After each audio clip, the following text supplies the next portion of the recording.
Hey, real quick before we dive into the Hardcore Closer podcast, if you haven't already, jump over to hardcorecloser.com, sign up, and join over 20,000 sales professionals from around the world and receive free hardcore sales training every week after week that will help you step your game up. Now, buckle up, closers. Here's Ryan. Let's do it. Hey, what's up, everybody? Welcome to the Hardcore Closer podcast. I'm Ryan Stewman, founder and CEO of HardcoreCloser.com, and this podcast is all about helping you close more deals. It doesn't matter if you're selling mortgages, real estate, cars, insurance, sex toys. Dude, we've got people selling everything on our website, our program, and everything else. So I'm excited that you're here. But listen, this podcast is dedicated to helping you generate high-quality leads, helping you follow up like a professional should, right?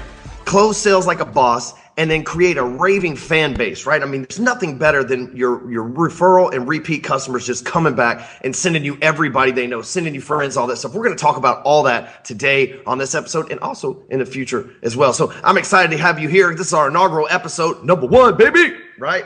Which is a spot that I'm used to being, number 1, right? We expect to do the same thing here on iTunes, and we're not even sure if we're going to do this under comedy or whatever, right? We're just kind of doing our thing here. Again, I was podcasting since 2011. For those of you who don't know me, and I had to end that segment of my life. But now, just like I promised before, we open up a brand new one. So this is going to go down and be like one of the most iconic podcasts of all time. There's going to be a lot of realism that comes out of me, right? A lot of Stewmanisms that come out of me as well. And listen, probably a lot of cuss words too, because when I get excited, when I get heated up, I get passionate and you know, shit just comes out of my mouth, right? And so, and that's what you're listening for, right? Because when I get that passion, that fire, that feeling, what I call the voice in the back of your head, right? Like that's when the magic comes out. So we're glad that you're here. Glad to be doing my second podcast series. Like, man, you know, like, dude, it's so surreal that you people even listen to me in the first place. That's pretty damn awesome. And I'm excited about that. I've even got like this set up like professionally with a producer and stuff, right? Like we're going to have to come up with a nickname for this guy, like something that makes him kind of fit in with the show a little bit, right? Kind of pep him up a little bit, you know what I'm saying? Like that kind of stuff. But I've even got like professional producer stuff. Hey, listen, he's even there. Hey, Robert, you there? Yeah, man, I'm here, Ryan. What's up, closers? See, we're doing this thing totally different than before, and I'm excited that you're here. So today's episode content is going to be about the difference between a salesperson and a sales closer. But before we get to that, I want to invite you to go over to Clyxo.com, Clyxo.com/closer, and connect with me on social media. You can find my website, hardcorecloser.com. Obviously, you can find that there as well. All my social media channels in one place. You can sign up for a free profile while you're there as well, Clyxo.com. There's no upsells or anything like that. Just go there, sign up. If nothing else, just find me at Clyxo.com/closer so that we can connect on social media, right? Like my personal Facebook page is maxed out, so you can follow me on my fan page. That's where I spend all my time anyway. So yeah, Clyxo.com/closer. All right, so speaking of closer, let's talk about the difference between a salesperson and a sales closer. So real quick, what do you think the difference between a salesperson and a sales closer is, Robert? Well, there's a number of things. A salesperson is, you know, I hate to use the phrase like order taker, but they're there and they're, you know, I think they're just feeding information. They're not using persuasion. And when I say persuasion, I don't mean it in a bad way. You know, there's persuasion and manipulation. You know, a lot of people need push to do what's right for them. It's just natural. So it's somebody that's not pushy, but sets it up in a right way, right? They're professional. Yeah, well, I think there's 3 things. You have a very valid point, man. I think there's 3 things that really separate a salesperson from a closer. There's probably really 100, but I think there's 3 major ones. As DJ Khaled would say, 3 major keys, yo, you smart, right? Like we're just gonna block out 3. Plus, you know, this podcast is really designed for those of us with ADD like me. I know you don't have an hour to sit around listening to my stuff, so we just try to get through some bullet points, give you some stuff to get you back out there, back on the sales force, and back closing again. Now, the first thing that I think separates a salesperson from a closer is just confidence. Right? Like a closer is somebody who, like, when I worked at the car dealership, right? And the other dudes couldn't get the sale done, right? Like they were closed, they were on the paper, and they were, you know, they would have, you know, there'd be $100 difference in between payment where the prospect wanted to be and where the guy was at, and they would come get me, man, because they knew I had the confidence to sit down, look them in the eye, and tell them the truth. Hey, listen, we can't knock any more money off of this. You're already getting the best of it. Sign the damn papers, right? But I had the confidence to say that to them, where a lot of the other guys didn't. And it's not that, I'm like overly masculine or I'm overly aggressive or anything like that, but I'm confident because I know that if I'm selling something and they want it, then listen, let me be the bridge. Right. And I know that I'm confident that whatever it is that I'm selling, whether it's Fords, mortgages, real estate, or getting people to sign up for Clyxo for free, I'm confident that it's the perfect solution for that problem, or I wouldn't even be trying to sell it to them in the first place. And I think that like just confidence in general really separates a closer. A lot of salespeople, they show up scared. I mean, think about it. This may even be you, or maybe you've seen like we call them the new guy or the green pea or whatever, right? Like you've seen them show up to a sale and they're scared to death, right? And you think they're not scared to talk to the person. Well, some of them are, right? But most of us sales, we know we got to talk to people. So they're not scared of talking to the person. What they're scared of, well, there's a few things, right? Thing number one is they're scared to look dumb. They think that if you don't have all the answers and don't have all the information, the prospect will think you look dumb. And there's a way to handle that if you don't have all the information, because none of us are freaking God. We're not some all-knowing beings. Now, we can know our products inside and out, but every now and then we get hit with a zinger, right? Like somebody thinks outside of the box, right? Always write those down. But I mean, like people ask us questions, and in order to avoid looking dumb, all you got to say is, you know what, I don't have the answer to that right now. I'll be more than happy to find out for you and get back with you. Is there anything else that you'd like for me to find out as well? Right? I mean, it's as simple as that, right? And so anyway, so the other thing that they're scared of besides looking dumb is they're scared that they're going to lose the sale. And you can see the desperation, like the fear. Like you can just like, you look like the other night, me and my two boys were watching the Discovery Channel, right? And these lions, they're stalking these zebras, right? These lions are about to feast. Like zebras are nature's croutons, right? Like they're about to get all over these things.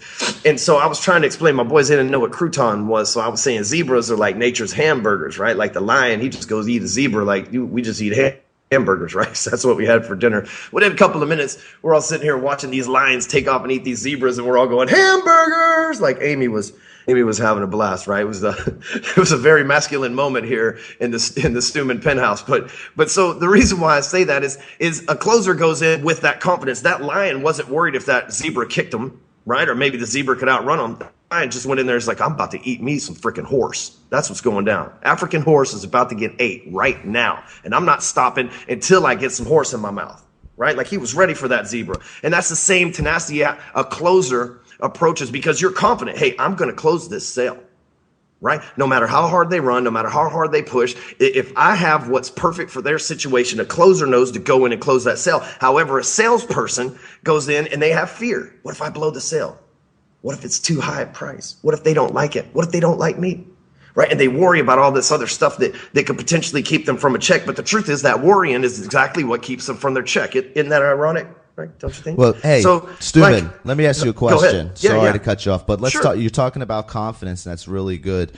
So where do you think it varies between the confidence in knowing, because there's confidence in yourself, boom, like I got this, right? I can go up, talk to this person.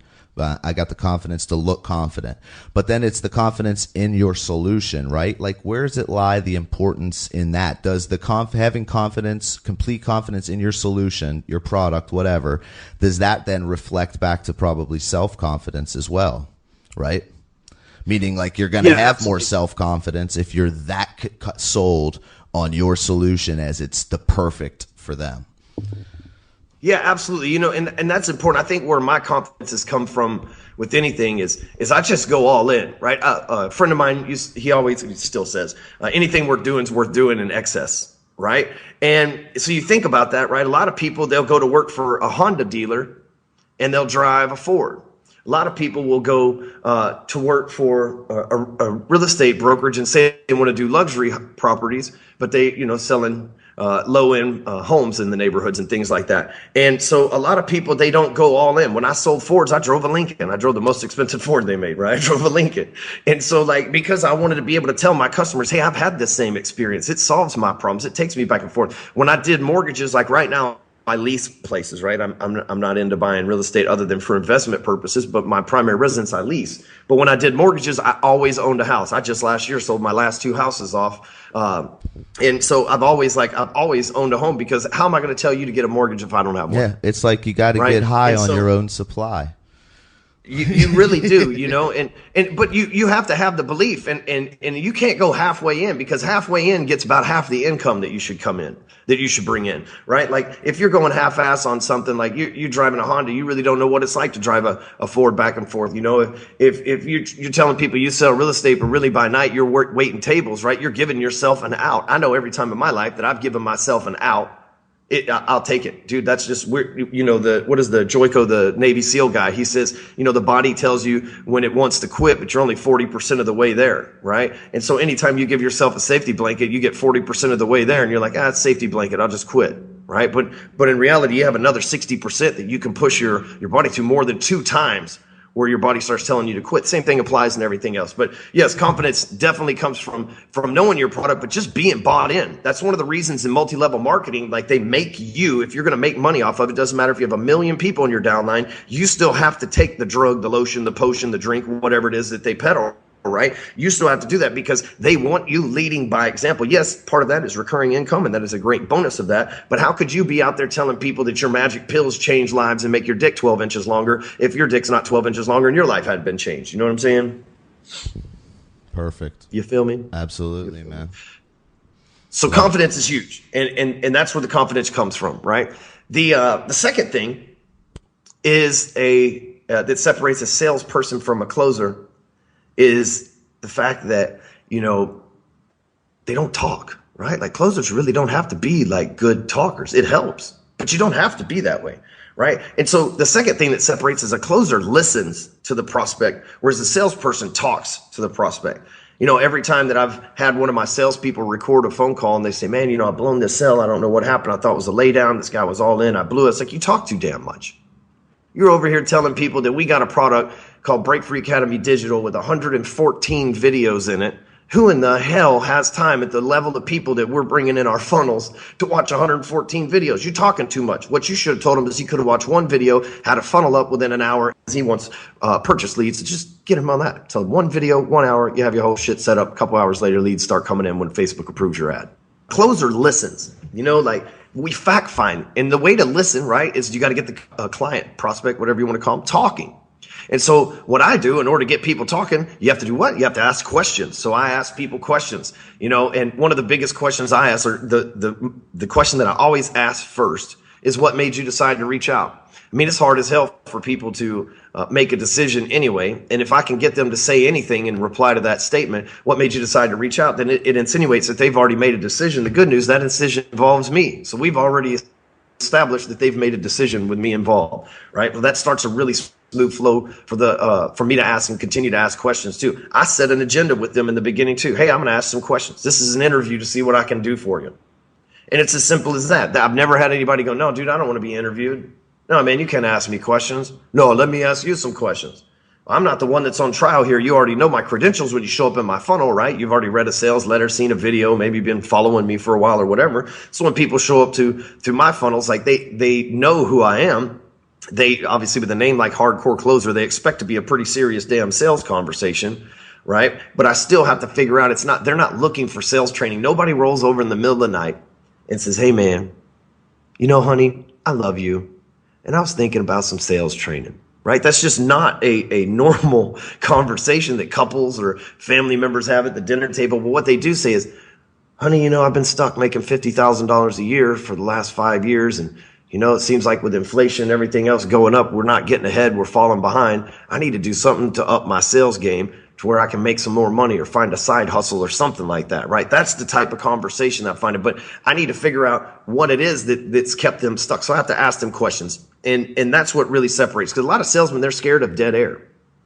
Matter of fact, I was at a conference, internet marketing conference up in Portland a couple of weeks ago.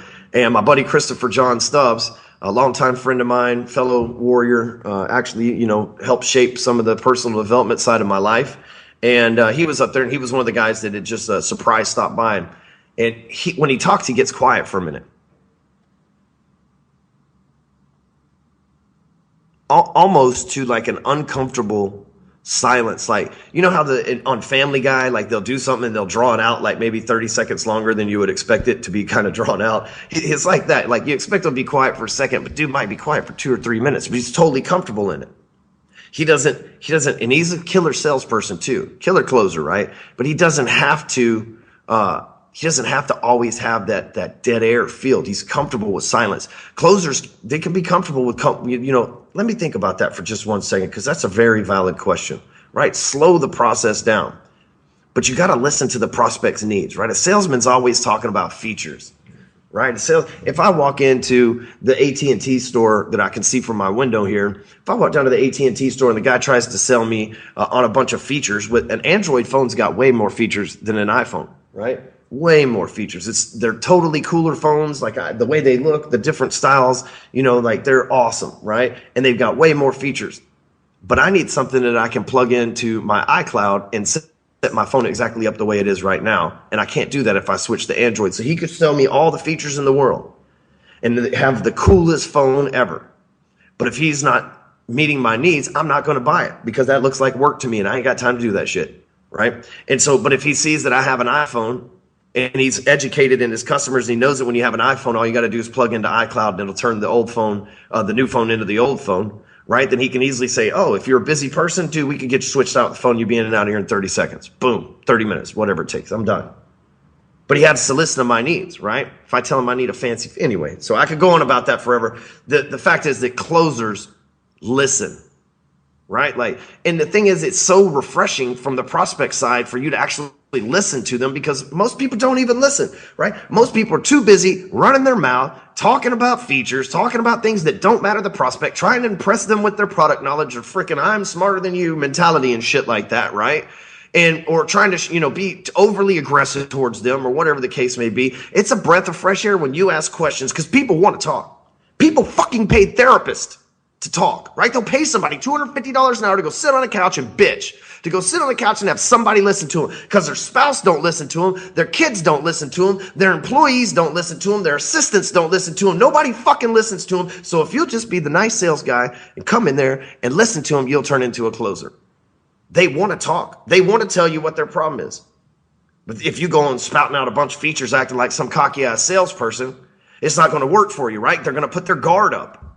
Whoo, this dude looks like a closer, right? The closer walks in confident, quiet, and asks questions, because questions lead to confessions. And when they confess what it is they need, you can see how you can easily match your product and what problem it solves to the confession that they just made. That's what I'm talking about, right? Closers listen. Closers care.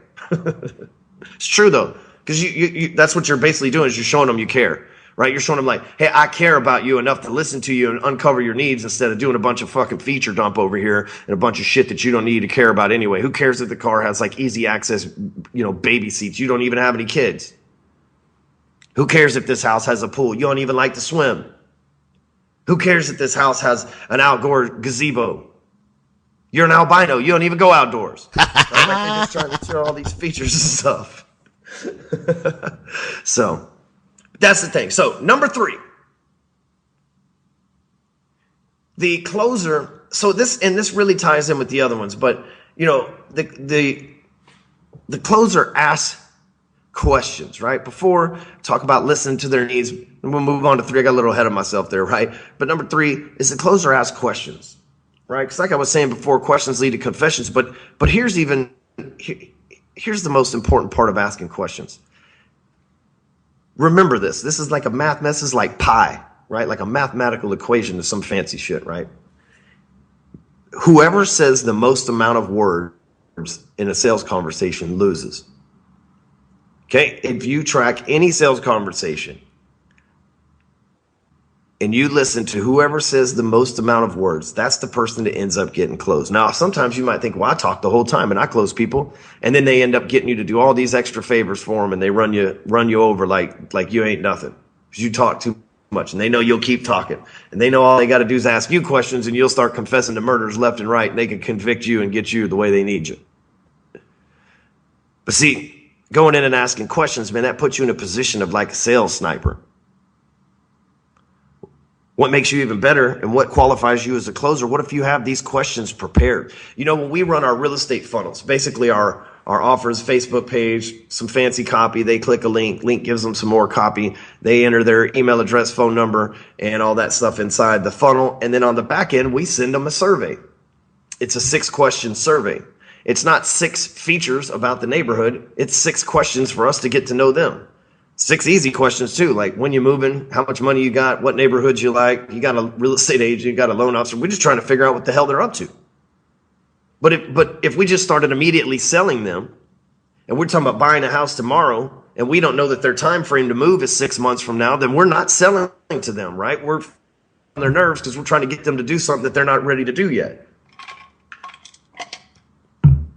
You know, just a side note here from ADD purposes, I am recording this webinar into a Yeti mic, and I happen to be drinking water out of a Yeti tumbler. I wonder if the two are I don't know, they're both silver. Could be, right? Nah, probably not. I don't know. Isn't that like copyright infringement? Somebody Google that shit. Anyway, just an interesting side note from ADD land over here. But back to the questions, right? Whoever says the most words 9 times out of 10 is going to lose, right? Like, who am I? I'm not a statistician. I ain't got time to add that shit up, but let's just make sense of it. They're going to lose more often than not. And so what you've got to do is you got to get the person talking, right? I'll give you an example for you to go out and take action on today, right? Prove me wrong. Prove me wrong. Go look at your Facebook page and see every time that you've made a statement, how many people engaged on that, right? Now go look at your Facebook page and see every time that you've asked a question to your audience, how many people engaged on that. I'd be willing to bet you a penny or two that the questions are going to get more comments than the statements. You know why? Because the statements, you're telling people something. Hey, check out my new dog, right? With a question, you're saying, hey, I got a new dog. What should I name it? Think of how many people are going to be more engaged on that. The same thing works right there live in your prospects, right? They're going to be more engaged if you're asking questions. People love to talk. Even quiet people love to talk. You just got to get them talking about what they love to talk about. And oftentimes that's themselves. Like, who are we kidding? We all like to talk about ourselves, right? Hell, I got a freaking podcast here talking about myself and my website and shit that I wrote, right? I mean, that's just how people are. And so you got to be able to ask questions. And then here's the thing, you know, it's like going to a doctor. You go into the doctor, he asks you what's wrong, you tell him what's wrong, and he gives you a misdiagnosis, and then you end up fucking paying him for the rest of your life for some medicine you didn't. I mean, I'm sorry, I got a little sidetracked there. Okay, so you go into the doctor, and he like takes your pulse and all the other dumb shit that they do, right? Then I'm not a fan of doctors, can you tell? But what he does is he ultimately diagnoses you. And if doctors were worth a damn, then the diagnosis that they gave you would only come from them listening to you, because you have to be able to give them the feedback, because they're not inside you. They're not feeling that pain. They don't know where this, that, and the other is. And they have to just process of elimination by asking questions. Well, your job as a good closer is to operate like a good doctor. Ask the right questions, find the actual problem, prescribe the solution. And if you sell something that's reoccurring, awesome. Right? Recurring revenue, just like coming back to the doctor. So let me give a quick recap of these 3 steps again. So I think the things that, or these 3 bullet points rather, the things that separate closers from salespeople. Number 1, in my opinion, is confidence. Confidence separates a closer from a salesperson. Hands down. Dude, like I said, when I worked the dealership, I walked in, I closed deals that other dudes couldn't. It wasn't because I was a better talker than them, probably am. Wasn't because I was better looking than them. I might have that one too. But the reason why is because I went in with confidence, because I knew that I had the answer to their problems, right? To their questions. Number 2, the closer listens and actually cares about the prospect. Like, one of the requirements to be a good salesperson is to be empathetic, right? A good salesperson wants to bond with the prospect. They want them to not necessarily like them, but to at least respect and have that honor for that salesperson, right? Like, we don't want to be looked down on, and we don't necessarily want to be looked up on, but we want to be able to communicate with them, right? And just showing them that you care. So many people in this world don't care. So many people in this world don't listen. Just being a closer is caring and listening, right? And you say, well, I don't give a shit about people. How do I care, right? Well, the way to do that is by listening, right? Because you hear people's problems, it's kind of hard not to care. Right? I remember when I did mortgages, and people would come and they'd say, you know, hey, we need to sell our house by this date because we need to buy this house by this date. We need to close this loan by this date because our house is selling, and we don't want to be homeless or have to live in a hotel for a few days in the medium. Right? So then that signals to me, like, because I asked them the questions, how freaking important it was that I close this deal on time.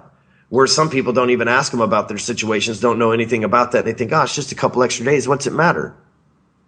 Not me, because I care. Because closers care. Number 3 is the closer asks questions instead of making statements. He talks less she, he, right? I know you ladies get mad at me for that, but I just speak from a male perspective because that's what I am.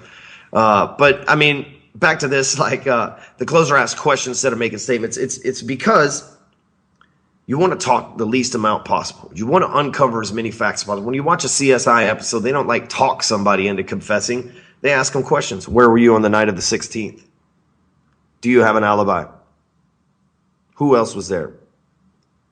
Is this the picture of you committing the murder that we found in your back pocket just now when we picked you up? Right? Like they ask questions. They're not telling somebody like, we know you did it. You were there, blah, blah. They don't reveal their hand. If you start feature dumping on people and talking a whole bunch, it's like a magician telling people I pulled the rabbit out of the hat. He's like, oh, well, there's actually, it's not as cool as you think, everybody. There's actually a hole here in the bottom. And my assistant, Pam, just like reached her hand up and pulled the hole in the hat. It's like this whole thing. You guys are all stupid. You've been duped. Like, how boring of a magic show would that be? Right? Matter of fact, like magic's like, you know, we're all talking about the Illuminati and shit. The magic community probably keeps shit more secret than the Illuminati does. What if the Illuminati and the magicians are the same people? We've been laughing at them on stage all this time, but they're laughing behind our backs all this time. How about that shit? Kudos to you, magicians, you magical bastards, you. All right, so that's my 3 points that separate a closer from a salesperson. So the question is really, which is you? Which are you? I have the terrible English, right? How does this keep happening to me? I'm stuttering and all this shit. It's supposed to be on a podcast. Supposed to be able to handle this correctly. But okay, so which one are you? Are you closer or are you salesperson? Think about the 3 bullet points that I just made, the topics, or the points that I just made, and think how that applies to you. Are you talking too much? Are you listening? Do you care? Are you confident when you show up? And if you're not confident, why? Like if you're missing one of those 3 bullet points, like ask yourself why. Ask yourself questions, damn it. Care about yourself. But if you're not confident, why? If you don't listen, why? If you don't care, why? Maybe you're selling the wrong shit. Maybe you don't care because you don't give 2 shits about roofs and you wish you were selling cars. Or maybe you don't give 2 shits about mortgages. You wish you were selling sales training or whatever the case may be. But you got to ask yourself too, because questions lead to internal confessions as well. So let's wrap this up. You can get your show notes and resources from this episode at hardcorecloser.com. It'll be up at the top under the menus. You can look up all the episodes. Pretty easy to find. It's pretty easy to find, damn it. Don't be sending me questions to my Facebook page being like, how do I find that podcast episode? Go to the damn website, click the menu up top. I'm not Googling this for you. Can you tell I get that a lot? Can you believe that shit? Anyway, so go over to hardcorecloser.com, menus at the top. Just look up podcasts. We'll pull up all the episodes. The next thing is, do me a favor, right? Like if you dig this, and you want to see more of it, well, I guess you ain't seeing shit. If you want to hear more of it, go to iTunes and leave me a review, right? If you love it, give me, 4 or 5 stars, however many how many you have, Robert? Like it's 5-star. See? Yeah. 5 stars. So if you love it, give me 5. If it fucking sucks, give me a 1, right? I need reviews, I just need honest reviews, right? Like because I need to know, right? If everybody's like, dude, this is like a 1-star show, then I need to bounce out and keep working on blogging because I'm not doing this right. But I have a feeling this is not a 1-star show. However, I would appreciate if you just go to iTunes, share this as well, right? Like tell whether you're sharing it from the Hardcore Closer blog or on social media or whatever, like help spread the word, right? That's the whole reason for doing this, right? Is we make a little money. It's because I'm good at monetizing shit. B, we have a little fun here. We create some value for the community. And D, of course, get to push my products on you guys like Clyxo.com/closer. Hey, go there, check my profile out, connect with me on social media, and then sign up. Clyxo.com. It's free. I promise you, I'm not going to charge you any money. Right? I'm not going to catch you one day and you're going to be like, oh, dude, I knew it was coming, right? Like all this time at Facebook, everybody's like, Facebook's eventually going to charge for profiles. No, they won't. Their slogan's it's free and it always will be. Like how the hell are they going to start charging for stuff? They start charging for ads. I'll probably do that at some point in the future. But if you don't run ads, you just want your thing, like who cares, right? Go sign up. It takes less than 2 minutes. I made it stupid easy for you. And here's the catch. Clyxo, we got a badass SEO team. A badass SEO team in place. Same team that works on Hardcore Closer. And so you put your information in there, like Clyxo is going to be the first thing to show up. And whatever you put in the description gets indexed by the search engines as well. So you can use that as SEO because we have a lot of subscribers there. So there's a lot of pages out there, which makes our site pretty damn big, which makes it pretty relevant on the web. So you're welcome, closers. And with that, I'm out. See you next time.